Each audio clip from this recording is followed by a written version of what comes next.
السلام عليكم ورحمة الله وبركاته. سو dhawaada dhamaantiin halkani waa shirkadda Dalsoor oo yaalaaba samaysa dhismaha iyo nashqadaha.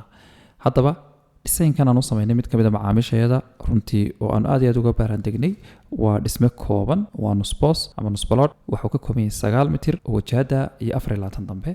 Haddaba macmiilkan oo dhisaynkiisa waqti badan gelinay waxaan uga sameynay 4 qolo hurdo ah iyo fadhi iyo cunto. sidoo kale qaybta surface-ka waxaanu ka sameynay kitchen iyo qol hurdo ah iyo suuli isugu jira laundry iyo suuli isugu jira publica. Dhismahan wuxuu leeyahay barande waasac oo wanaagsan. Hadaad fadhiga u fiirsato oo fadhi aad iyo aad weyn masha Allah marka loo eego dhulka uu haysto suuliyadu waa waasac. Qolalka tusaale ahaan qolka hurdada oo kale waa 4 mitir iyo badh iyo 5 mitir runtii waa qol aad weyn suuligiisina wata. shirkadda ayuun baana fulinaysa isla dhismahan macaa cid ka soo danaynaysa inay guri dhisato ama nashqad samaysato waxaan ku soo dhaweynaa gacmo furan waxaad nagala soo xiriiri kartaan lambarka shaashada ku qoran. aad iyo aad baa u mahadsantiin.